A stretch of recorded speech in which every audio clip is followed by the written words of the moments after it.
Here we're in the generations again, and we're going to look at the veteran generation first.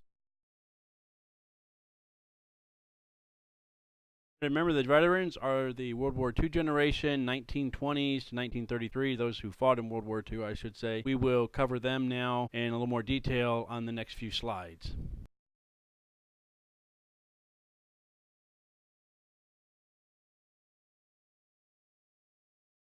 Some of the things that identify this cohort of veterans: their childhood, they came from large families, usually 3 to 5 children. They had a strong sense of the extended family, usually all in the same town or home. Grandparents usually resided in the home. The average 10-year-old in this generation spent 4 to 6 hours daily with a significant adult role model. I think that's really critical there. Just thinking about that bullet point there. The average 10-year-old in this generation spent 4 to 6 hours daily with a significant adult role model. Most lived in a rural, at that time it was a rural society, usually had apprenticeships in businesses or were involved in farming. And their perception of the world and their childhood was that the world was a safe world.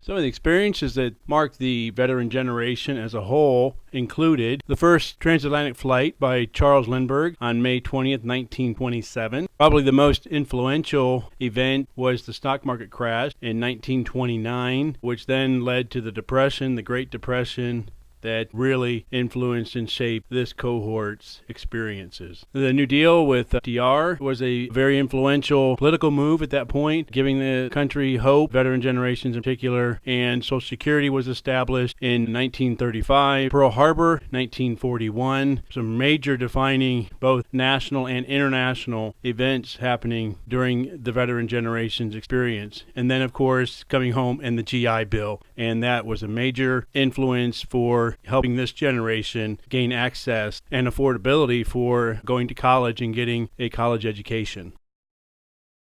The veteran generation, just a few teaching and training tips if you have the opportunity to work with this group. Realize that they've adapted more change in their lives than any currently working generation. Just think of all the things that have been developed, invented during their lifespan. You gain appreciation pretty quick. No computers, probably flush toilets were just coming in at that point in homes, vehicles, cars, automobiles, accessibility, international travel, space travel, go on down the list. All the comforts and things that we enjoy today were not available during their childhood and their early adulthood, so they've seen a lot. This generation views education as a privilege. They have a very strong work ethic, view authority figures with respect. They do prefer formal business-like learning environments, so that will have an effect if you are given an opportunity to work with this group. You'll want to dress formal. If you dress casual, it just looks like you're not serious to this group, and they think you're just kind of goofing off and not really have much to say, and probably therefore won't listen to you. Be sure to explain how new skills will relate to their job performance. And this is probably not as critical now because most of this generation is probably retired or will be retiring.